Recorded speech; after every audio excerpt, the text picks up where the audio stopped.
Rabbi Pinchos Baumgarten lives in Buenos Aires. His father, Rabbi Berel Baumgarten, was the Rebbe's first sliáchja to Argentina. One of the things that the Rebbe asked him to do was to travel from Buenos Aires up north to Brazil.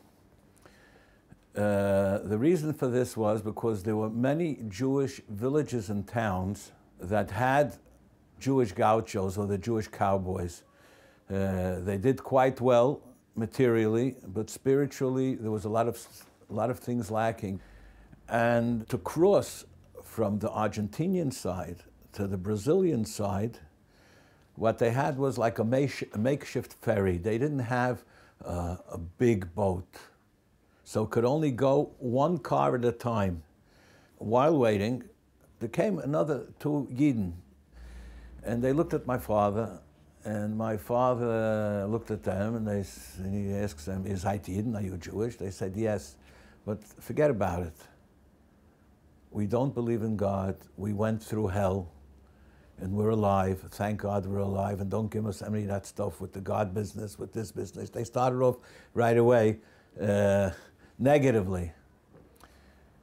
My father didn't like the whole idea. He didn't want to fight with them. It was Együtt Thomas. But in the same room, there was a little post office.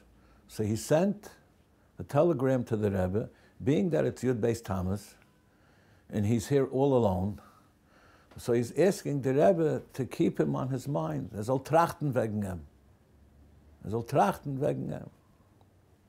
Being that these guys were poking fun at him, and he wasn't very much interested to fight with them and Együtt Thomas. So he asked the captain if he could sit in the car instead of sitting in the boat, in the motorboat. This is not far from the Iguazu Falls, one of the biggest waterfalls in the world. The water flows very, very strongly over there. And a banana boat came and touched one of the planks, and the car tumbled over and it fell into the water. And the car went down. There was a little air bubble over there. He tried pushing the door, it should open up. The door didn't open, so he started to breathe, and he told me that while he was going down, he had like a movie of his whole life passing by him. When he was small, when he was a little bit bigger, with the Friedrich Rebbe, with the Rebbe, and then he felt all of a sudden, from the great pressure, the window busted. It fell into pieces. And he felt that somebody was like grabbing hold of him from the back and was pulling him up. He didn't know how to swim, by the way. And he shot up like an arrow. These two people came over to him and they started crying. Kipshute, they started to cry. He says, we are here, and this is not the first time that a thing like this happens. Nobody ever came up alive.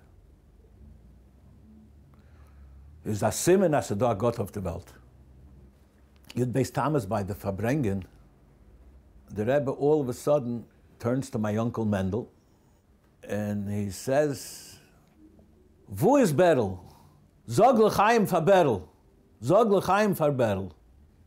And the Rebbe told him, "Koi smaller, it should be a big glass. He should say l'chaim for his brother." He said l'chaim for his brother. Later he came back to New York, and my father's in Yechidus, and the first thing when he came in, the Rebbe asked him, "Ich habe getracht wegen dir, ich habe nicht getracht wegen dir. Did I think about you or didn't I think about you?"